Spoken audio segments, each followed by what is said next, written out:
اور یہ کہہ رہے ہیں کہ ہم نے دیکھا ہے کہ پہلے وقتوں میں اساتذہ اخلاقیات اور تہذیب پہ بہت زیادہ زور دیتے تھے، اور جو نوجوان نسل سے والدین نالاں ہیں اب، اس کی وجہ یہی ہے کہ اساتذہ نے اپنا وہ رول ادا کرنا کم کر دیا ہے. وہ سب کلاسز میں آتے ہیں، پڑھاتے ہیں اور چلے جاتے ہیں. تو کیا یہ گیپ جو ہے اس کو اساتذہ ہی کو فل کرنا ہے یا کوئی والدین پہ زیادہ ذمہ داری آتی ہے کہ وہ اس گیپ کو فل کریں؟ انسان کے پاس 24 گھنٹے ہیں، دن میں 24 گھنٹے ہیں. بچہ اسکول میں میکسیمم 5 گھنٹے گزارتا ہے، باقی 19 گھنٹے وہ گھر پہ گزارتا ہے. کسی کی انسان کی زندگی پر وہ 5 گھنٹے زیادہ انفلوئنس رکھیں گے یا 19 گھنٹے زیادہ.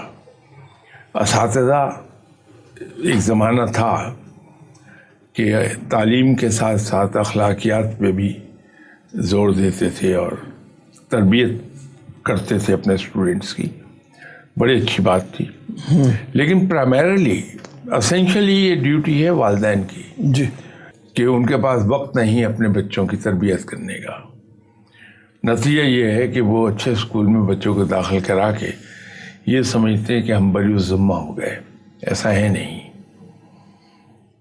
تو بچوں کی تربیت اسینشلی گھر پر ہونی چاہیے کہ والدین ان کی تربیت پہ زور دیں.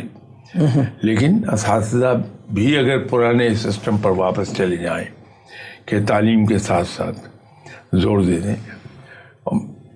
میں اساتذہ کو انڈیولی ڈیفینڈ نہیں کر رہا. پورے معاشرے کے اندر تبدیلی آئی ہے. اساتذہ بھی اسی معاشرے کا حصہ ہیں. تبدیلی وہاں بھی آ گئی ہے. تو ہم سنگل آؤٹ کیوں کریں کہ ایک طبقے کو سنگل آؤٹ نہیں کیا جانا چاہیے. جو زیادہ میجر حصہ رسپانسبلٹی کا جدھر ہے ان کو وہ شولڈر کرنی چاہیے اپنی ذمہ داری کہ بچوں کے لیے وقت نکالیں اور ان کی تربیت کریں. وہ ہم نہیں کرتے بحیثیت والدین کے.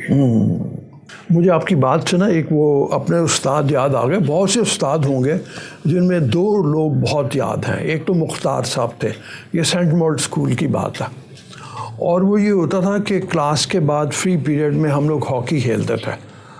ایک سپورٹس کا پیریڈ ہوتا تھا تو وہ ہاکی ہمارے ساتھ کھیلا کرتے تھے. ہاکی کھیل کے اس کے بعد وہ نماز کا وقت من ہو رہا ہونا تو انہوں نے کہنا کہ دیکھو میں تمہارے ساتھ ہاکی کھیلی ہے نا، چلو میرے ساتھ نماز پڑھ. تو ہم نے ان کے ساتھ نماز پڑھنے چلے جانا ہنستے کھیلتے. پرسنل ایگزامپلس میں نے دیکھا بہت امپورٹنٹ رول پلے کرتی. بے شک. لیکن میں پھر وہی آپ سے بات کروں گا کہ بچہ 24 گھنٹے میں سے 19 گھنٹے گھر پہ گزارتا ہے. جی وہاں جو پرسنل ایگزامپل سیٹ ہوتی ہیں ویسے بھی ایک قدرتی امر ہے کہ بچے ماں باپ کو آئیڈیلائز کرتے ہیں. تو انسان جس کو آئیڈیلائز کرتا ہے اس کو فالو کرتا ہے. جی. تو والدین پر زیادہ میجر رسپانسبلٹی ہے کہ وہ بچوں کے لیے ایک پرسنل ایگزامپل سیٹ کرے.